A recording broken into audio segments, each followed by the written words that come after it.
Bismillahirrahmanirrahim. Assalamualaikum warahmatullahi wabarakatuh. Innal hamdalillah nahmaduhu wa nasta'inuhu wa nastaghfiruh wa na'udzu billahi min shururi anfusina wa sayyiati a'malina.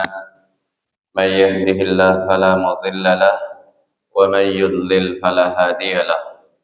أشهد أن لا إله إلا الله وحده لا شريك له وأشهد أن سيدنا ونبينا محمدا عبده ورسوله لا نبي بعده. اللهم صل وسلم على نبينا محمد وعلى آله وصحبه ومن اتبعهم بإحسان إلى يوم القيامة. أما بعد، قال الله تعالى في القرآن الكريم: يا أيها الذين آمنوا اتقوا الله حق تقاته ولا تموتن إلا وأنتم مسلمون. Alhamdulillah, para hadirin kaum muslimin al-mu'takifin wal muslimat al-mu'takifat yang sama-sama dirahmati Allah. Sebelumnya marilah senantiasa tidak putus-putusnya untuk kita menyampaikan rasa syukur kita kepada Allah Ta'ala. Pertama kali karena limpahan nikmatnya yang tiada terhingga, terutama sekali nikmat iman, Islam dan sehat afiat.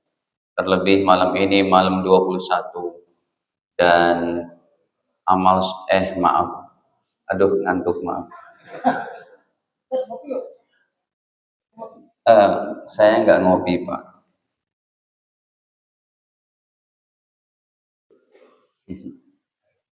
Baik, udah nggak usah. Biasa itu Pak begitu. Terlebih malam 25. Dan ini adalah kajian perdana katanya. Kalau saya sih memang hampir tiap malam ngisi kajian iktikaf di mana-mana masjid. Terutama sih yang mulainya dari jam 9 sampai jam 11. Nah, kalau ini memang betul-betul sepet matanya. Jam 12. Hadirin, kenapa kita mengaji begini loh? Ini kan meraih Lailatul Qadar adalah, sebelum saya masuk pada tema kita ya, ini tema kita sangat hebat sekali akan kami sampaikan. Jadi meraih Lailatul Qadar itu, Bapak Ibu sekalian, adalah merupakan perkara yang mudah. Emang dimudahkan sama Allah, bukan perkara susah. Ini disebabkan ada syariat Lailatul Qadar. Apa sih kronologinya? Kronologinya Bapak Ibu bahwa ketika Allah firmankan dalam surat Al-Waqi'ah, pada hafal nggak surat Al-Waqi'ah? Coba. Idza waqa'atil waqi'ah laysa liwaq'atiha kadhibah khafidatur rafi'ah idza rujjatil ardu rajja wa bussatil jibalu bassa. Nah, ketika Allah turunkan ayat 13 dan 14, ini membuat hati Nabi dan para sahabat menjadi kecil hati. Berkecil hati kenapa? Coba kita buka. Tullatum minal awwalin wa qalilum minal akhirin. Apa artinya itu? Tullatum minal awwalin, kelompok terbesar yang akan masuk surga adalah al-awwalin, nabi-nabi terdahulu yang awal-awal. Wa qalilum minal akhirin, dan sedikit dari umat Nabi Muhammad, umat akhir. Ini kita umat terakhir loh Bapak Ibu. Setelah kita nggak ada lagi akan diutus Nabi untuk mengayomi umatnya, nggak ada lagi tuh. Nabi Muhammad Nabi terakhir dan kita umat terakhir. Pokoknya sampai berapa ratus tahun ke depan tinggal nunggu datangnya apa? Kiamat. Hadirin, ayat ini membuat hati para sahabat menjadi kecil hati, menjadi sedih. Ya Allah, yang masuk surga sullatum minal awwalin. Sullah itu kelompok terbesar dari umat terdahulu. Wa qalilum minal akhirin. Qalil, apa arti qalil? Sedikit dari umat terakhir yang masuk surga. Kalau boleh dikatakan kaflingnya itu masjid ini kayak surga gitu contohnya. Umat terdahulu 3/4-nya tuh. 1/4-nya untuk umat Nabi Muhammad. Padahal nabinya nabi terbaik, kitabnya kitab terbaik, mempunyai bulan Ramadan bulan terbaik, tapi masuk surganya sedikit. Enggak nyesek itu dada Nabi Muhammad. Tapi wajar. Bapak Ibu, Bu, ibu-ibunya ada ya? Masya Allah. Ini kayak pengajian subuh juga ya. Jadi saya masih masuk kepada kronologinya ini sebentar, biar paham kenapa kita harus ngaji di malam-malam etikaf. Hadirin, iya sebentar Ibu, udah. Jadi ayat ini diturunkan oleh Allah sebuah kewajaran. Kalau boleh ada teh panas, Mas. Gulanya sedikit aja, jangan manis-manis. Karena orangnya udah manis katanya. Ini apa? Air teh aja ya. Jangan terlalu pekat, gulanya sedikit. Tapi panas. Boleh, terserah. Ambil aja. Hadirin, jadi ketika Allah firmankan ayat ini wajar. Kenapa? Buktikan. Umur umat Nabi Musa 200 tahunan lebih. Umur umat Nabi Ibrahim 100 tahunan lebih. Umur umat Nabi Nuh 900-an tahun. Coba kita buka lagi ini suratnya Al-Ankabut ayat ke-14. Surat ke-29. Ayat ke-14 tuh. Walaqad arsalna Nuhan ila qaumihi falabitha fihim alfa sanatin illa khamsina ama fa'akhadahum tufan wa hum zalimun. Walaqad arsalna, dan sungguh kami telah mengutus Nuha, Nabi Nuh, ila qaumihi, kepada kaumnya. Falabitha fihim, maka Nabi Nuh diam berdakwah di tengah-tengah kaumnya alfa sanatin, selama 1000 tahun, illa khamsina ama, dikurang 50 tahun. Berapa berarti? Ini umur umatnya Nabi Nuh 950 tahun. Jadi umur umat Nabi Nuh yang umur 300 tahun itu masih jomblo. Fisik mereka kuat itu. Tingginya hampir sepohon kelapa. Umurnya 900-an tahun. Ini Al-Quran. Jadi wajar kalau kita sorganya kalah sama mereka. Karena umur umat Nabi Muhammad berapa? Pakai hadis saja. Nih. Saya pakai nunjuk gini lagi ya Pak. Maaf ya Pak. Hadirin, coba saya buka nih hadisnya. Riwayat Imam Tirmidzi rahimahullah. Pokoknya kita ngaji hadis nih, bongkar-bongkar hadis aja. Apalagi di malam Lailatul Qadar ini, ya Allah ya Rabbi. Ya, coba. Di dalam hadis riwayat Imam Tirmidzi rahimahullah, Nabi bersabda, "A'maru ummati", umur-umur umatku. A'mar artinya umur-umur. A'maru ummati, umur-umur umatku, ma baina sittin, berkisar antara 60 tahun ila sab'in, sampai 70 tahun. Tapi wa aqalluhum ma yajudu dalik, ada yang lebih dari 70, 80, 90 ada, tapi sedikit. Aqal. Hadirin, jadi wajar ayat tadi diturunkan, kita kalah. Dan ketika ayat-ayat tadi turun, belum ada syariat pelipatan ganda pahala. Karena Umat Nabi terdahulu tidak ada pelipatan ganda pahala.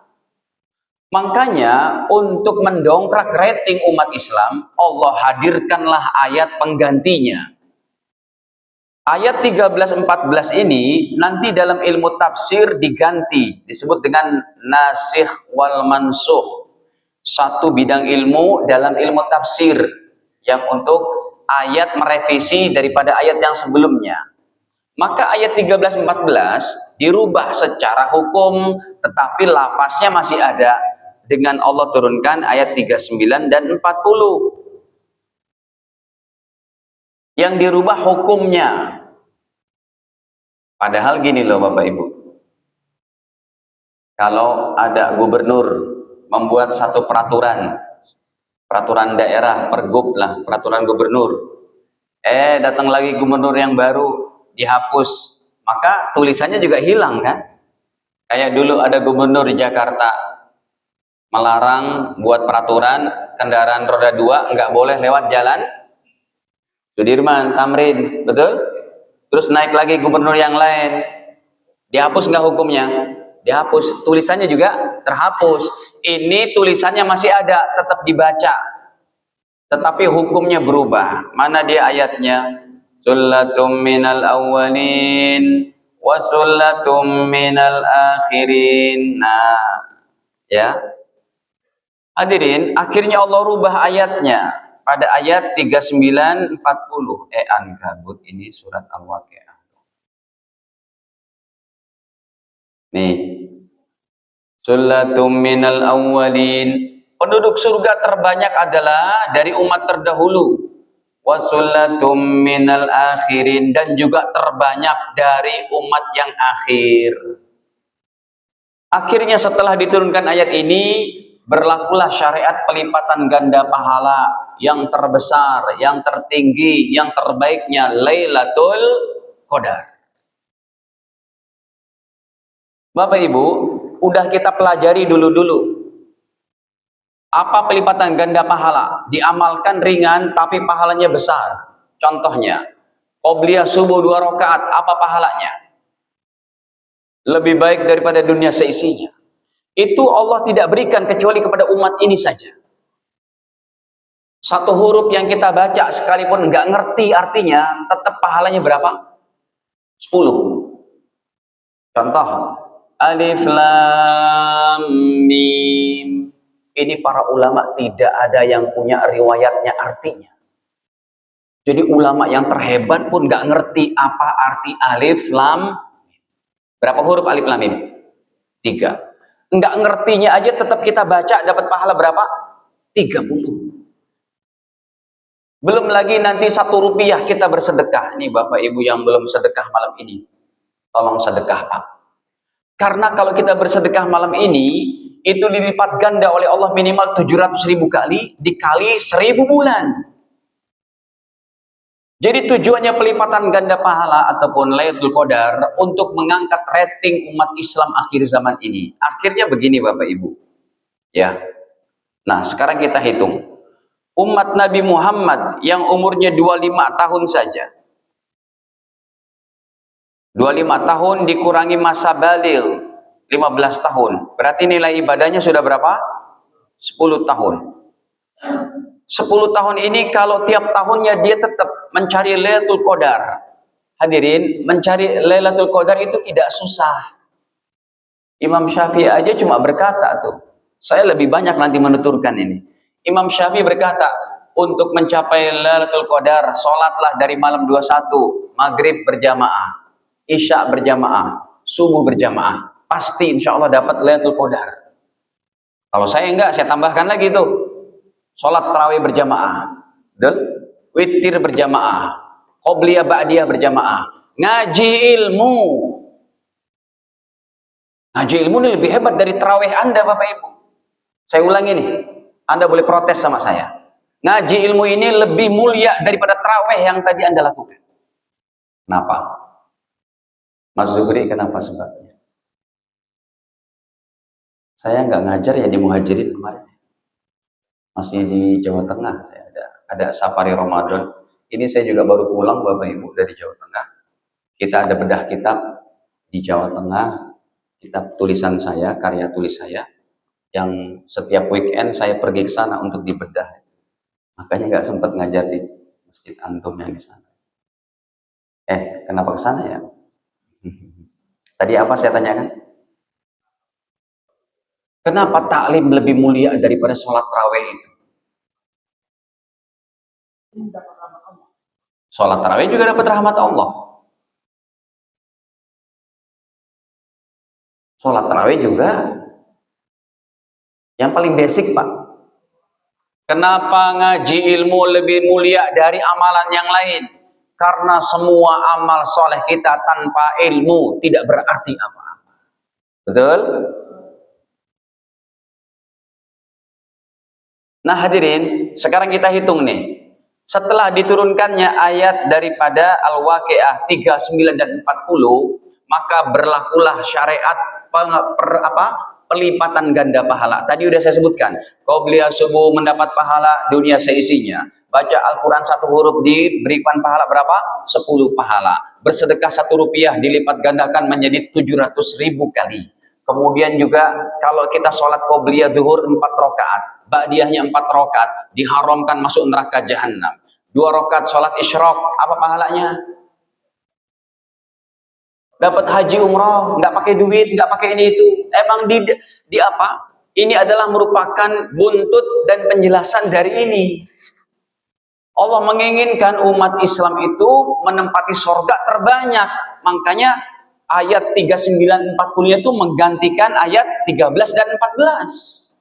Secara hukum, akhirnya anak muda yang umur 25 tahun, dia udah memiliki masa ibadah yang wajib 10 tahun. Kalau 10 tahunnya, dia tetap aja tuh, dari malam 21 sampai malam 30. Makanya cari Lailatul Qadar, jangan cuma malam-malam ganjil. Jangan. Hadisnya Bukhari Muslim, Nabi suruh cari malam ganjil genap terus. Kayak kemarin saya ngajar di Jakarta Garden City. Dekat Aeon sana, ada masjidnya itu di perumahan mewah itu, satu rumahnya aja 10 miliar itu. Kemarin saya ngisi malam keberapa? 24. Biasanya tuh yang hadir 120 orang. Kemarin yang hadir cuma 30. Kenapa? Malam 24. Jangan begitu. Hadis Bukhari Muslim yang menyatakan taharrau lailatul qadri fil ashril awakhir min Ramadan. Carilah Lailatul Qadar pada 10 malam terakhir. Jangan cuma ganjil-ganjilnya doang. Baik. Umat Islam yang umur 25 tahun, masa ibadahnya 10 tahun. Dan pada 10 tahun itu dia tetap pada malam 21, sholat tarawih, sholat berjamaah, berzikir, i'tikaf. Pasti insya Allah dapat Lailatul Qadar. Maka 10 tahun dikali 84 tahun atau 1000 bulan. Maka seorang anak muda umat Nabi Muhammad yang umur 25 tahun saja hampir sudah menyaingi ibadah umat Nabi Nuh yang gak ada pelipatan ganda pahala. Berarti ini berapa? 840 tahun ibadah. Gak nyesel nih Pak, kita ngantuk-ngantuk juga tuh. Lagi, umur umat Nabi Muhammad yang 35 tahun. Ini masih termasuk muda nih, 35 tahun. 35 tahun, berarti dia nilai ibadahnya ada berapa? 20 tahun dikali 84 tahun, 1000 bulan Lailatul Qadar. Maka berapa nilainya? Umat Nabi Muhammad yang umur 35 tahun saja sudah melampaui jauh dari ibadahnya umat Nabi Nuh alaihi salam. Wajar jadinya kita menempati surga terbanyak. Sekarang dihitung aja deh sendiri, gimana yang 45 tahun? Saya belum hitung nih Bapak Ibu. Berapa tuh? Bagaimana Anda yang umur 55 tahun? 55 dikurangi 15 tahun, ya kan? 40 tahun kali 84. Ya udah deh, kalah banget.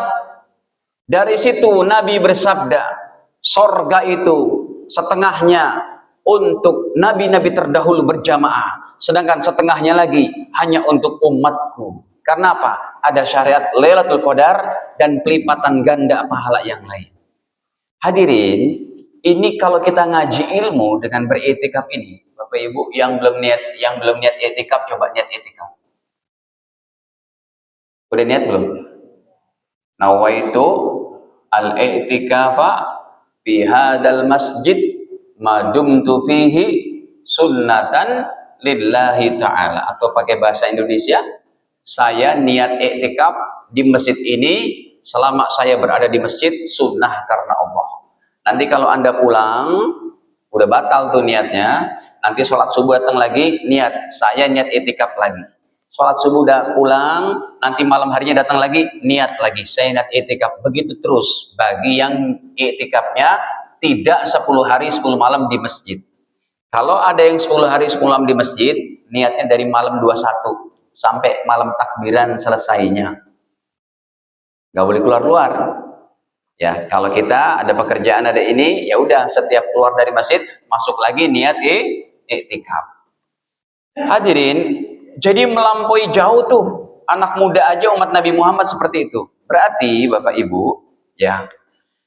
Kata Imam Syafi'i, ketika malam mencari Lailatul Qadar, sholatlah maghrib, isya, subuh berjamaah. Kemudian kita tambahkan, ya, sholat sunnah dan taraweh. Yang ketiga, ya, dzikir la ilaha illallah 100.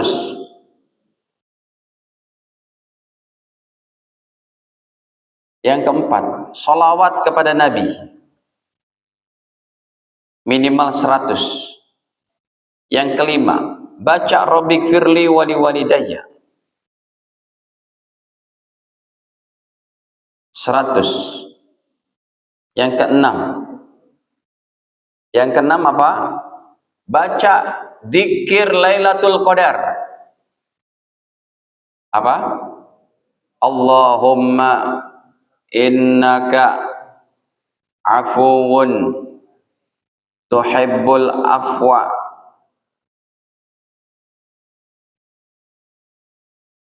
fa'fu anni 100 kali. Kemudian yang ketujuh, baca Quran semampunya.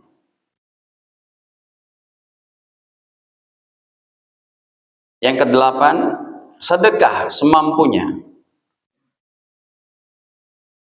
Yang kesembilan, hadir majelis taklim.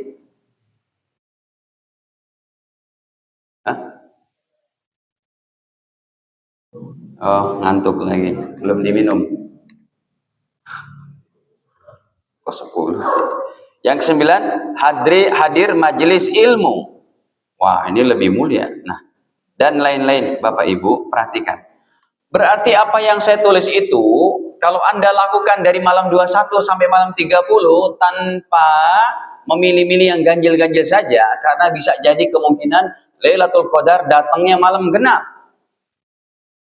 maka Anda sudah bernilai ibadah. 1 jam kita ngaji ilmu dikalikan 84 tahun. 1 rupiah Anda bersedekah seperti Anda bersedekah dalam waktu 1000 bulan 84 tahun. Sholat tarawehnya, berzikirnya, i'tikafnya seperti itu. Bahkan Bapak Ibu atau ibu-ibu nih, ya, yang jarang dibahas oleh para penceramah, para narasumber. Bahkan wanita muslimah yang lagi haid, yang lagi berhalangan, tetap bisa dapat Lailatul Qadar. Caranya gimana? Sebelum menyiapkan makan sahur, bebersih, karena emang nggak usah berwudu. Berwudu pun nggak bisa sholat, lagi mens, lagi haid. Sebelum menyiapkan makan sahur, jam 3, duduk bersimpuh di atas sejadah, pakai mukenanya. Lakukan amalan pertama, dzikir 100. Yang kedua, sholawat kepada Nabi 100. Yang ketiga, Rabbi firli wali walidayya 100. Yang keempat, nggak bisa baca Quran, tapi apa? Baca dzikir Lailatul Qadar. Allahumma innaka afuwun tuhibbul afwa fa'fu anni 100. Yang kelima, sedekah. Bisa kirim anaknya ke masjid. Nah, nanti kamu ke masjid, tolong kirim ini. Ibu mau infak 50.000. Itu wanita yang menstruasi pun tetap dapat kesempatan Lailatul Qadar karena emang dimudahkan oleh Allah. Nah, dari semua rangkaian ini Bapak Ibu, yang terbaiknya itu adalah diantaranya ngaji ilmu. Karena sampai sholat 5 waktu kita pun, sholat maghrib, isya, subuh berjamaah, tidak sah tanpa ilmu. Makanya dalam surat Muhammad ayat 19, Allah katakan, sebelum tauhid la ilallah, ilmu dulu. Percaya? Coba buka ayatnya tuh. Ayat 5, ayat 19. Ini kan surat Muhammad, surat yang akhirnya bunyinya tuh hum alladzina kafaru wa saddu an sabilillahi adalla a'malahum walladzina amanu wa amilus salihati wa amanu bima nuzzila ala Muhammadin wa wal haqqu min rabbihim kaffaru anhum sayyi'atihim wa aslabalahum hum. ذلك بأن الذين كفروا اتبعوا الباطل وأن الذين آمنوا اتبعوا الحق من ربهم كذلك يضرب الله للناس أمثالهم فإذا لقيتم الذين كفروا فضرب الرقاب حتى إذا أسقنتموهم. Ayat 19-nya coba kita baca. Ilmu dulu. Makanya di mana-mana masjid ada kajian iktikaf. Nih, coba kita lihat. Ayat 19-nya tuh. Apa? Fa'lam. Apa arti fa'lam? Ketahuilah. Apa arti ketahui? Pelajari ilmu dulu. Fa'lam annahu la ilaha illallah. Ilmu dulu. Maka kamu akan mengetahui hakikat siapa Tuhan yang patut disembah. Tidak ada kecuali Allah. Itu ayat ini untuk menyatakan ilmu di atas segalanya. Jadi kajian ilmu yang cuma 1 jam, tinggal setengah jam ya Mas ya. Udah habis aja nih. Bapak Ibu, ini penting banget. Anda kalau berzikir di sana, baca Quran di situ, kemudian di belakang ada yang sholat, ada yang ini, ada yang istirahat. Itu kajian, maksudnya untuk nilai Lailatul Qadar kita yang terbaik adalah ngaji ilmu, karena semuanya akan beres dengan ilmu agama.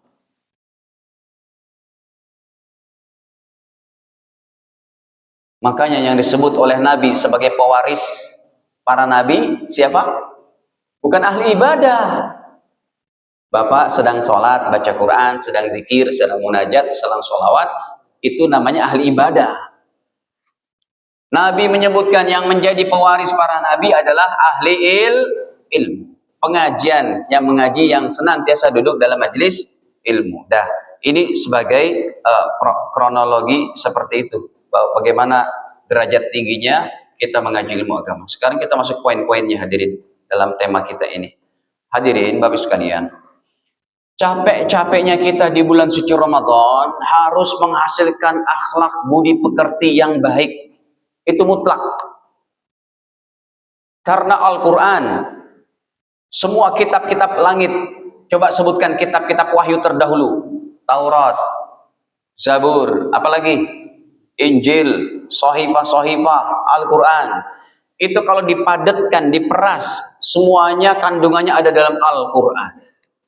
Al-Quran 6.666 ayat, kalau diperas, dipadatkan lagi, kandungannya ada pada suratul Fatihah. 7 ayat. Suratul Fatihah, kalau dipadatkan lagi, diperas lagi, itu kandungannya ada pada ayat pertamanya. Bismillahirrahmanirrahim. Kalau Al-Fatihah sudah diperas dengan Bismillah, Bismillah ini diperas lagi hadirin Bapak Ibu sekalian, itu yang ada cuma kata-kata Ar-Rahman Ar-Rahim. Allah yang Maha Pengasih, lagi Maha Penyayang. Maha Pengasih, Maha Penyayang dipadatkan, diperas lagi, berarti apa? Al-Quran adalah kitab yang penuh dengan kasih sayang dan cinta. Dengan akhlak mulia akan terbentuk cinta kasih sayang kepada seluruh manusia. Dengan akhlak mulia nggak bakal ada orang mau menyakiti orang lain. Dengan akhlak mulia nggak bakal ada orang menggibah, nggak bakal ada orang merasa paling benar, paling baik, nggak ingin menyakiti orang lain, tidak akan ada orang merugikan orang lain. Jadi Bapak Ibu sekalian, kalau Ramadan kita 11 bulan yang akan datang tidak memiliki akhlak mulia, namanya Ramadan Anda fail. Apa fail? Minum dulu deh. Ini yang dibuatin cuma Ustadz doang, jadi nggak enak saya minum. Ya Pak Haji. Pak Ketua nggak datang, Pak Ketua. Pak Ketua nggak ada. Ya nggak apa-apa lah, ada Pak Wakil kan cukup. Gila.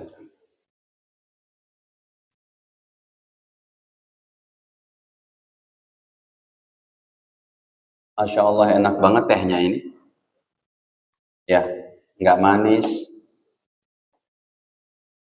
Memang begitu, saya sukanya nggak manis. Baik, nah udah tambah melek nih. Sampai subuh nggak apa-apa mas?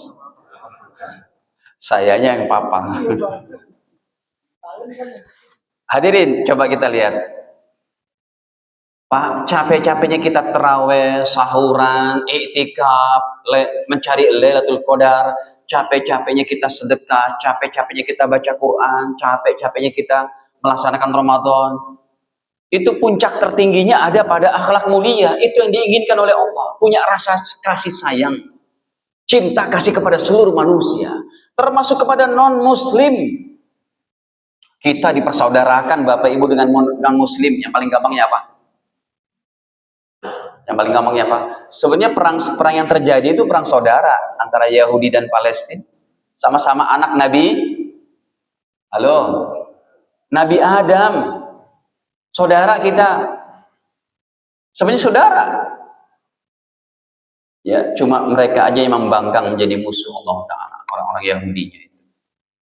Makanya dalam Al-Quran mereka dilaknat sama Allah Ta'ala. Demikian juga orang-orang Nasrani.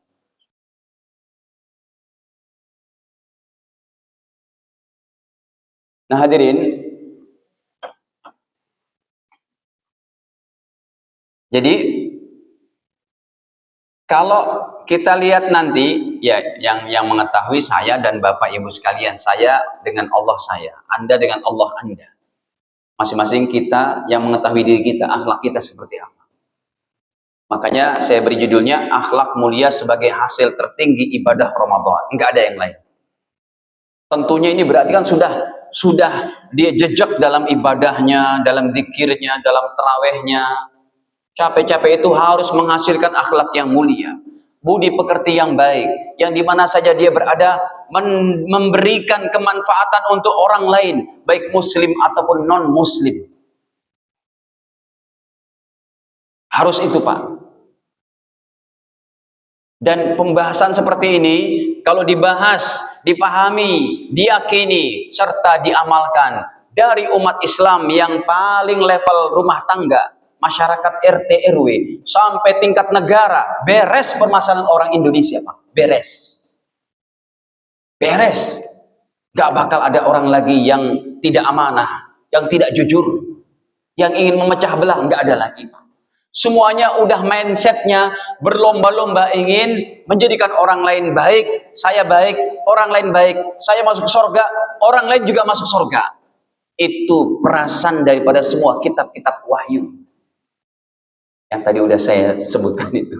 Ya, kitab wahyu diperas jadi Al-Quran, Al-Quran 30 juz diperas jadi Al-Fatihah, Al-Fatihah ayat pertama cinta kasih Rahman Rahim. Hadirin, coba. Bahkan orang yang berakhlak mulia ini nantinya dia tanpa bersimbah darah. Karena hadirin surganya orang yang bersimbah darah atau matinya disebut mati apa? Itu surganya bersama para nabi itu. Ini dia tidak bersimbah darah. Tapi setelah Ramadan dia budi pekertinya baik, memudahkan urusan orang lain, tidak menyakiti orang lain, nggak buat problem kepada hamba-hamba Allah. Allah katakan, Nabi katakan, surganya surga Firdaus, surga tertinggi itu hadirin. Ya. Nah, ini saya tampilkan saja dari nomor pertamanya. Hadirin, nomor pertamanya adalah orang yang berakhlak mulia, ya, maka adalah sebaik-baik manusia. Setelah proses Ramadannya dengan baik dijalankan, harus dipoles lagi, tertingginya punya akhlak dan budi pekerti yang baik. Sekarang kita buka hadisnya. Orang yang memiliki akhlak yang bagus adalah sebaik-baik manusia. Yang berkatani Allah dan Rasulnya. Allah perintahkan kepada Rasulnya untuk ucapkan itu. Manusia terbaik. Coba kita lihatkan hadisnya. Nabi SAW bersabda, Nomor 5688. Riwayatnya Imam Bukhari rahimahullah. Apa kata Nabi? Inna khiyarakum, sesungguhnya orang terbaik di antara kalian, ahasinakum akhlaqa, yang paling bagus akhlak atau budi pekertinya. Ya, di mana saja dia berada menjadi keberkahan bagi orang lain, bukan untuk dirinya saja. Hadirin, dengan Ramadan ini harus tercipta sifat yang kedua. Apa kata Nabi? Orang yang memiliki akhlak yang mulia menjadi orang yang paling dicintai oleh Nabi SAW. Ya Allah, Pak, Anda dicintai oleh Presiden, tapi Allah dan Rasul membenci Anda. Nyaman tidak? Gak nyaman. Anda dibenci oleh Presiden, Anda dibenci oleh orang-orang sedunia, tetapi Allah dan Rasul mencintai Anda. Cukup enggak? Cukup. Cukup.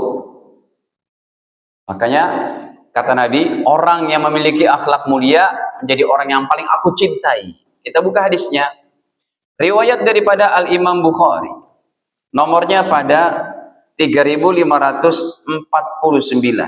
dalam kitab digitalnya ini. Kata Nabi, ya, inna min ahabbikum ilayya, sesungguhnya orang yang paling aku cintai dalam hatiku, ilayya, dalam hatiku, umatku yang paling aku cintai, kata Nabi, siapa? Ahsanukum akhlaqa, yang paling bagus akhlak. Bapak Ibu, dicintai oleh Nabi loh. Kita kan di akhirat, Bapak Ibu, betul-betul ingin mencari rekomendasi terbaik dari Nabi Muhammad supaya nama kita disodorkan kepada Allah. Itulah yang namanya syafaat. Ya Allah, ampuni dosa dia ya Allah. Dia umatku ya Allah. Akhlaknya, budi pekertinya baik ya Allah. Aku cintai dia, kata Allah. Aku terima wahai Nabi Muhammad. Padahal Nabi Adam, Nabi Nuh dan nabi-nabi yang lainnya itu berusaha memberikan rekomendasi, nggak diterima oleh Allah. Nggak diterima. Ya. Makanya hadirin, ini kalau semua umat Islam Indonesia memahami baik tujuan Ramadan, puncak ibadah Ramadan, dan betul-betul mengamalkannya, ya Allah, indah banget kehidupan jadinya, Pak. Ada orang ketabrak mobilnya, jegrek. Yang menabrak pun dia datang, keluar dua-duanya, pasang lampu hazard, parkir sebelah kiri. Yang menabrak bilang, Pak, mohon maaf Pak, ya saya tadi agak lengah, saya jamin Pak, saya ganti. Boleh nih jaminannya KTP saya. Ya, ini KTP saya. Ini apa? Ini SIM saya ganti Pak. Kata orang yang ditabrak, udah Pak, nggak usah diganti Pak. Ini udah ditakdirkan sama Allah 50.000 tahun sebelum diciptakan langit dan bumi. Udah Pak, ayo jalan aja masing-masing. Bapak jalan, itu mobil banyak antri di belakang. Gitu Pak, nggak usah saya ganti. Nggak usah, udah. Itu kalau orang yang non-muslim bisa masuk Islam itu dengan akhlak mulia. Hadirin, dalam hadis Sahih Bukhari, ini ketika akhlak, kekuatan ibadah tentunya, kekuatan Ramadan, kekuatan Lailatul Qadar, keberkahan kita capek-capek di bulan Ramadan, menghasilkan seperti kisah yang Nabi katakan. Yang pertama, ada penjual tanah. Mungkin udah pernah saya bacakan di sini, dulu-dulu kali. Penjual tanah, yang ini pembeli tanah. Akhirnya transaksi sudah berlaku. Sertifikat dan macam-macam udah diambil. Uang udah diserahkan. Ketika pembeli tanah, dia gali-gali tanahnya, mulai dia ingin membangun apa gitu. Tiba-tiba dari dalam tanah, dia lagi gali-gali dengan para kuli bangunannya, dengan para pekerjanya, dia mendapatkan sebongkah emas. Lihat akhlaknya Pak. Pokoknya kalau akhlak ini udah hebat banget, Indonesia beres masalah. Makmur itu. Kemarin saya ke Doha, ke Qatar. Saya ngobrol sama orang sana. Pak, bagaimana kehidupan Anda di sini? Kalau untuk perkuliahan biayanya berapa? Masuk rumah sakit gimana sih? Katakanlah kalau operasi usus buntu gitu. Apalagi jantung, surgery jantung, kena heart attack dan macam-macam. Dia bilang, Dia bilang begini, kami di Qatar, pendidikan dari SD sampai kuliah itu gratis. Rumah sakit semua gratis. Bahkan Pak, saya dengar dari mereka, bahkan kalau ada suami mau menikah lagi, itu istri kedua yang jamin negara. Enak banget ya. Pindah ke Qatar aja kalau gitu. Bu, jangan marah ya Bu. Ini orang Qatar Bu maksudnya. Nah hadirin, akhirnya lihat, ketika pembeli tanah, dia mendapatkan sebongkah tanah. Dia berkata, ini sebongkah emas. Betul, sebongkah emas. Mendapatkan sebongkah emas. Dia berkata, ini emas bukan milik saya. Saya beli dari bapak itu ada beli tanahnya, bukan beli emas. Ini bukan hak saya. Dia datang kepada penjual tanah. Assalamualaikum Pak. Iya ada apa ya Pak? Ada masalah apa lagi? Ini loh, saya nggak pernah beli tanah, saya nggak pernah beli emas dari Anda. Lalu kenapa? Saya dapatkan sebongkah emas di tanah yang saya beli dari tanah Anda itu. Nih, saya takut kepada Allah. Saya nggak mau ngambil emas itu. Kata penjual, coba Pak, kalau penjual pembelinya Anda itu gimana? Udahlah ya, sana pulang udah. Ini bahkan pemilik tanah, penjual tanah berkata, Pak, saya menjual tanah dengan apa yang ada segala isinya di situ. Masya Allah, jadi berdebat gara-gara tidak mau memiliki emas, takut kepada Allah. Akhirnya permasalahan nggak kelar. Penjual tanah berkata, ini emasnya hak kamu. Pembeli tanah bilang, hak kamu, bukan hak saya takut kepada Allah. Akhirnya nggak selesai. Mereka panggillah seorang hakim, datang ke pengadilan. Pak hakimnya pun orangnya soleh banget. Ada apa masalahnya? Begini Pak Hakim, kata Pak Hakim, ya udah, ya coba kalau hakimnya sekarang, ya udah, dua-duanya pulang sono. Hadirin, ini akhirnya kata Pak Hakim dicarikan solusinya.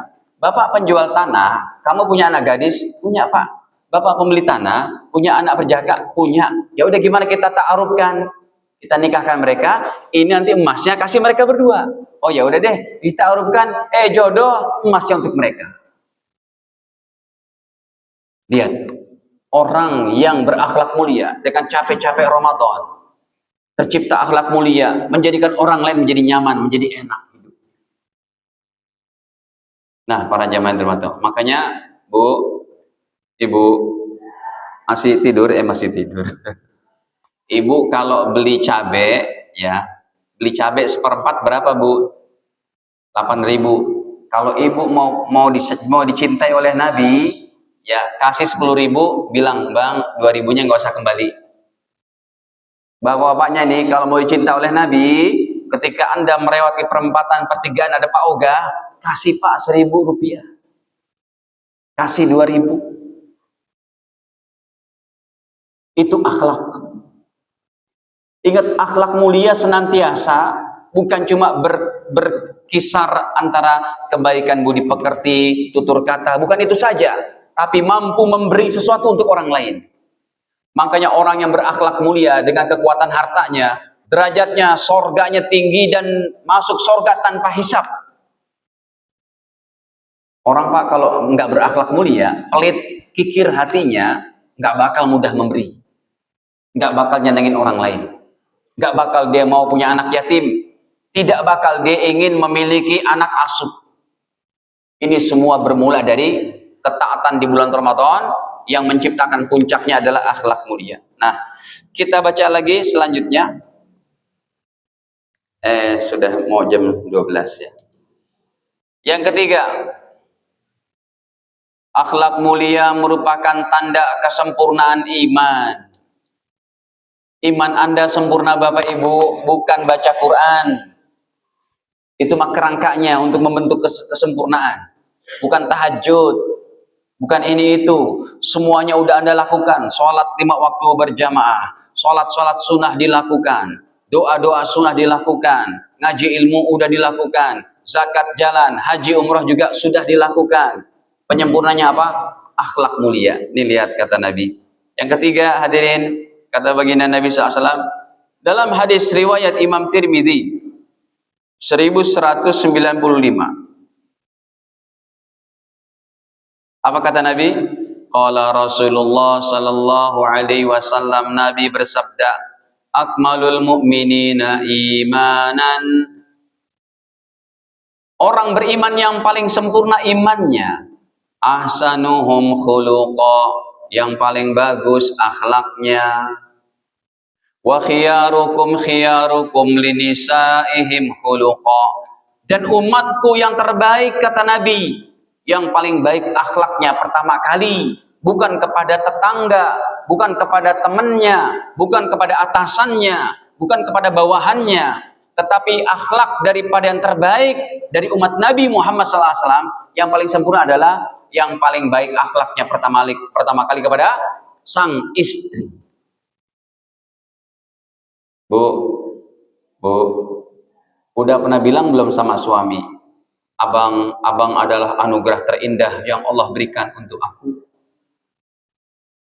Kalau belum, berarti suaminya belum mendapat hadis ini. Pak, istri di rumah udah pernah bilang begitu belum seumur hidup?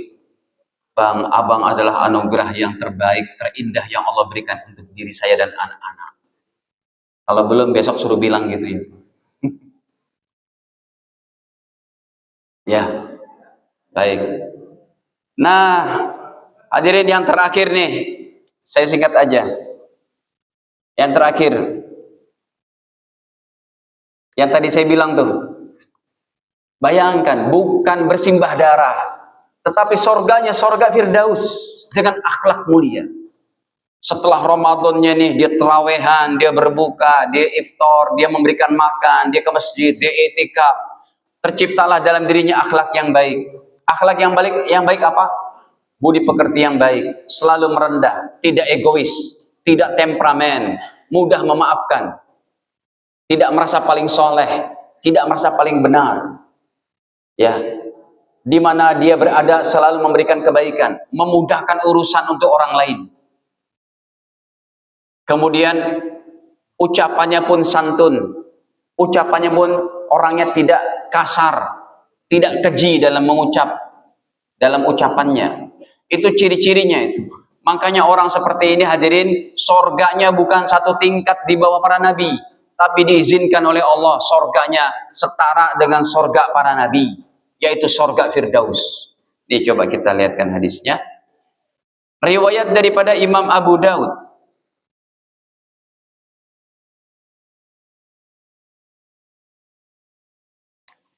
Nabi bersabda, hadis ini derajatnya hasan, 4802 dalam riwayat Imam Abu Daud. Apa kata Nabi?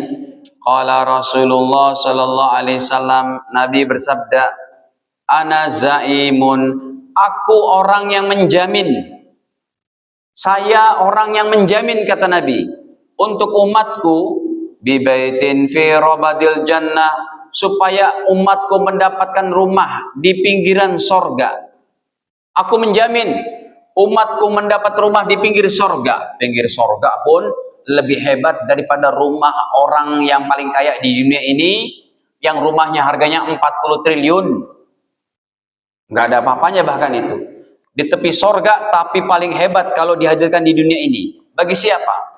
Liman tarakal mira, bagi orang yang meninggalkan perdebatan, wa in kana muhiqqa, sekalipun dia benar, jangan berdebat, apalagi menyalah-nyalahkan orang lain. Ini salah, itu salah, ini salah, itu salah. Yang kedua, wa bi baitin fi wasatil jannah, saya menjamin umatku kata Nabi mendapatkan rumah lebih tinggi lagi, fi wasatil jannah, di tengah surga. Kalau tadi di tepi, sekarang di tengah surga. Bagi siapa? Liman tarakal kadhib, bagi umatku yang meninggalkan kata-kata bohong, yang meninggalkan kebohongan, perbuatan dusta, wa in kana maziha, sekalipun dalam candaannya. Orang Islam yang dalam bercandanya aja nggak bohong, dijamin sorganya di tengah sorga. Yang ketiga lebih tinggi. Apa kata Nabi? Wa bi baitin fi a'lal jannah, dan aku menjamin umatku untuk mendapatkan rumah di surga tertinggi. Berarti surga tertinggi itu surga apa? Firdaus. Melebihi surga Aden, melebihi surga Jannatul Naim, melebihi surga Jannatul Khuldi, melebihi surga Jannatul Ma'wa, melebihi surga Darussalam, melebihi surga Muqamul Amin, melebihi surga Darul Muqamah. 7 surga lewat. Ini diperuntukkan oleh Allah, surga tertinggi bagi siapa? Liman hassana khuluqahu, bagi umatku yang memperbagus akhlak dan budi pekerti. Tentunya sudah dengan kekuatan, capek-capek di bulan Ramadan. Ini yang tertingginya. Jadi Ramadan nanti selesai, tetap kita sholat berjamaah, tetap kita tahajud, tetap kita baca Quran, tetap kita sedekah. Puncaknya adalah akhlak mulia. Pak Ustadz, ada tetangga saya Ustadz rajin banget sholatnya. Tapi kalau ngomong nyelekit aja. Nyelekit ngerti Pak? Ini berarti hati-hati nih. Orang seperti itu, kalau sifat seperti itu kalau ada dalam diri kita, belum lagi kita menjamin, belum lagi kita dijamin diterimanya amal-amal soleh kita, sholat kita, tahajud kita. Sampai kita memiliki akhlak yang baik. Dah, ini saja Bapak Ibu sebagai pembukaan sebagai taklim perdana i'tikaf di Masjid Nurul Jannah Tahul Jannah. Hadana Allah wa ikum ajma'in. Semoga Allah Ta'ala berikan kepada kita akhlak yang mulia, budi pekerti yang baik, ya di mana saja kita berada. Amin ya rabbal alamin.